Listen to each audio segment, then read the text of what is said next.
Hi hello friends, എല്ലാ കൂട്ടുകാർക്കും നാളത്തെ എപ്പിസോഡിന്റെ റിവ്യൂയിലേക്ക് സ്വാഗതം. അങ്ങനെ ശ്രുതി പനിച്ച് വിറച്ചിരിക്കുമ്പോഴേക്കും നമ്മുടെ അശ്വിൻ വേഗം പോയിട്ട് ആ കടയിലെ ചേച്ചിനെയും ചേട്ടനെ വിളിക്കണം. അപ്പൊ ആ ചേച്ചി പറയണ്ട, അയ്യോ മോള് രാത്രി പുതയ്ക്കാണ്ടാണ് കിടന്നുറങ്ങിയത്, തണുപ്പ് കാരണമായിരിക്കും പെട്ടെന്ന് അസുഖം വന്നത്, അതെന്ത് പറ്റി മോള് പുതയ്ക്കാതെ കിടന്നത് എന്നൊക്കെ ഇങ്ങനെ പറയുവാട്ടോ. ഇന്ന മോനെ ഈ പാല് മോൾക്ക് കൊടുക്കണം കേട്ടോ, എന്നിട്ട് ഒരു ഗ്ലാസ് പാല് കൊടുക്കണ്ട, പിന്നെ ഈ മരുന്ന് ഇത് തലവേദനയ്ക്കും പനി മാറാനൊക്കെ നല്ലതാണ്, ഇതും കൂടി കൊടുത്തു എന്ന് പറയാണ്. അങ്ങനെ അശ്വിൻ ശ്രുതിനെ വിളിക്കുന്നുണ്ട്. ശ്രുതി വിളിക്കുമ്പോൾ ശ്രുതി വിളി കേൾക്കുന്നില്ല കേട്ടോ. ശ്രുതി എഴുന്നേക്ക് ശ്രുതി എന്ന് പറഞ്ഞിട്ട് രണ്ട് കവിളിലും കൈ ചേർത്ത് ഇങ്ങനെ ശ്രുതിനെ ഇങ്ങനെ വിളിക്കുക. പെട്ടെന്ന് ശ്രുതി കണ്ണ് തുറക്കുന്നുണ്ട്. ശ്രുതി എഴുന്നേക്ക്, ഈ പാല് കുടിക്ക്, എന്നിട്ട് ഈ മരുന്നും കഴിക്ക്, എങ്കിൽ മാത്രമേ അസുഖം കുറയുള്ളൂ എന്ന് പറയുവാണ്. അങ്ങനെ നമ്മുടെ ശ്രുതി ആ പാല് മേടിച്ച് മരുന്നും കഴിച്ചിട്ട് ഒരു മണിക്കൂർ റെസ്റ്റ് ചെയ്യുമ്പോൾ തന്നെ പനി നന്നായിട്ട് മാറുന്നുണ്ട്. അതിനുശേഷം രണ്ടുപേരും കൂടി അവിടുന്ന് യാത്ര തിരിക്കുക കേട്ടോ.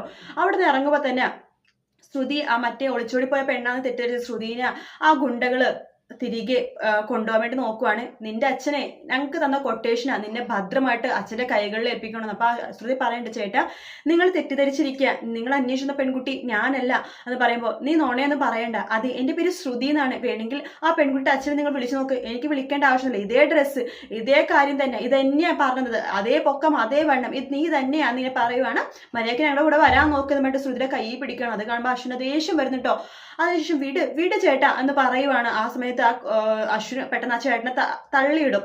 അതായത് ഗുണ്ടനെ ഇങ്ങനെ തള്ളിയിടുമ്പോഴേക്കും ആ ഗുണ്ട നമ്മുടെ ശ്രുതിനെ അങ്ങോട്ട് തള്ളി മാറ്റണം. പതുക്കെ ഒന്ന് മാറ്റിയുള്ളൂ. പക്ഷെ ശ്രുതി നെറ്റി അവിടെ ഉണ്ടായിരുന്ന ഒരു വണ്ടിയിൽ മുടിയിട്ട് ശ്രുതിയുടെ നെറ്റി പെട്ടെന്ന് ഇങ്ങനെ അതായത് ബ്ലഡ് ഇങ്ങനെ ക്ലോട്ട് ആയ പോലെ ഇരിക്കുകയാണ്. റെഡ് കളർ ഇരിക്കുമ്പോൾ അശ്വിനാകെ ദേഷ്യം വരുവായിട്ട്, ആഹാ നീ ശ്രുതിയുടെ വേദനിപ്പിച്ചു അല്ലേ, ശ്രുതിനെ പിടിച്ച് തള്ളിയല്ലേ എന്ന് പറഞ്ഞിട്ട് ആ ഗുണ്ടകളെ പിടിച്ച് ഇടിച്ച് ഒരു വശം കെടുത്തുവാണ് കേട്ടോ. അപ്പൊ ഭയങ്കരമായിട്ട് ഇടിക്കുന്നുണ്ട്. അപ്പൊ ബാക്കിയുള്ള ഗുണ്ടകളൊക്കെ ഓടിപ്പോകും. അതിലൊരു ഗുണ്ടാ തലവൻ മാത്രം അടി കൊണ്ട് അങ്ങനെ തന്നെ ഇരിക്കും കേട്ടോ. അപ്പൊ ശ്രുതി പുറകിൽ ഇങ്ങനെ വിളിക്കണ്ട്, സർ മതി, ഇനി തല്ലല്ലേ, അയാൾ ചത്തുപോകും, അതിനെ മാത്രം തെറ്റവും ചെയ്തില്ലേ, എന്നെ പിടിച്ച് തള്ളിന്ന് പതിക്കൊന്നും തള്ളിയല്ലേ ഉള്ളൂ, സർ എന്തേ കാണിക്കണേ ചെയ്യുമ്പോൾ പെട്ടെന്നാണ് അശ്വിനെ ബോധത്തിലേക്ക് വരുന്നത്. താൻ എന്തുമാത്രം അയാളെ ഉപദ്രവിച്ചെന്ന് നോക്കുമ്പോൾ അയാളെ വായന്നും തലേന്നും മൂക്കിന്നൊക്കെ ബ്ലഡ് വരെയാണ്. അശ്വിനെ വല്ലാത്ത പോലെ ആവുകയാണ്. അശ്വിൻ അപ്പൊ തന്നെ വണ്ടി എടുക്കുകയാണ് ശ്രുതിനെ വിളിച്ചുകൊണ്ട്. പക്ഷെ അശ്വിൻ ഒന്നും തന്നെ മിണ്ടുന്നില്ല കേട്ടോ. വണ്ടി കയറിയിട്ട് ശ്രുതി പറയുന്നുണ്ട്, സർ ഇങ്ങനെ ഡ്രൈവ് ചെയ്യുമ്പോൾ മിണ്ടാതിരിക്കാറില്ലല്ലോ സർ, എന്നെ വഴക്കെങ്കിലും പറയോ, ഈ പ്രശ്നങ്ങൾക്കൊക്കെ കാരണം ഞാനാണല്ലോ സർ, വഴക്കെങ്കിലും പറഞ്ഞാൽ എനിക്ക് സമാധാനം ഉണ്ടാവും, 3 മണിക്കൂറായി സർ ഇതുവരെ എന്നോട് മിണ്ടിയിട്ടില്ല എന്നിങ്ങനെ പറയുവാണ്. ആ സമയത്ത് അശ്വിനെ ദേഷ്യം ഷട്ടപ്പ് എന്ന് പറയുമ്പോൾ, ഹാവു ദൈവമേ രക്ഷിച്ചു സർ, ഷട്ടപ്പ് എന്നെങ്കിലും പറഞ്ഞല്ലോ അതെന്നെ വലിയ കാര്യം എന്നൊക്കെ ശ്രുതി പറയുവാട്ടോ. പെട്ടെന്ന് അശ്വിന് മനസ്സിൽ ആ കാര്യം ആലോചിച്ച് പോവാണ്.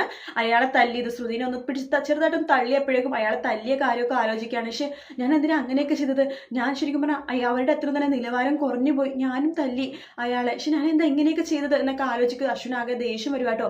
അശ്വിൻ അപ്പം തന്നെ വണ്ടി നിർത്തിട്ട് കുറച്ച് പണം ശ്രുതിയുടെ കയ്യിലേക്ക് കൊടുക്കുകയാണ്. നീ ഇവിടെ നിന്ന് എന്തായാലും തിരുവനന്തപുരം എത്തിയല്ലോ, നീ ഇവിടെ നിന്ന് വണ്ടി കയറി എവിടെയും പോയിക്കോ എന്ന് പറയുമ്പോൾ ശ്രുതിക്കും ആകെ വിഷമമാണ്. ശ്രുതി ആ പണം അവിടെ നിന്ന് എടുക്കാണ്ട് ശ്രുതി അവിടെ നിന്ന് ഇറങ്ങുവാണ്. ശ്രുതി അവിടെ നിന്ന് വണ്ടിയിൽ നിന്ന് ഇറങ്ങുമ്പോൾ തന്നെ അശ്വിൻ വണ്ടി എടുത്തിട്ട് ഒരൊറ്റ പോക്കാട്ടോ. അതേസമയം നമ്മുടെ ശ്രുതിയുടെ അച്ഛൻ സത്യങ്ങളൊക്കെ മനസ്സിലാക്കാണ്. അമ്പലത്തിൽ വെച്ചിട്ട് ശ്യാമും അഞ്ജലിനെ കാണുന്നുണ്ട്. ശ്യാമ് അഞ്ജലിയുടെ നെറുകെ സിന്ദൂരം ചാത്തിട്ട് പറയുന്നുണ്ട്, ഈ ഒരു ജന്മം മാത്രമല്ല ഇനിയുള്ള ജന്മങ്ങളിലെല്ലാം നീ തന്നെയായിരിക്കണം എൻ്റെ ഭാര്യ എന്ന് പറയാട്ടോ. അതൊക്കെ കേൾക്കുമ്പോൾ നമ്മുടെ ശ്രുതിയുടെ അച്ഛൻ്റെ കാര്യം മനസ്സിലാവും.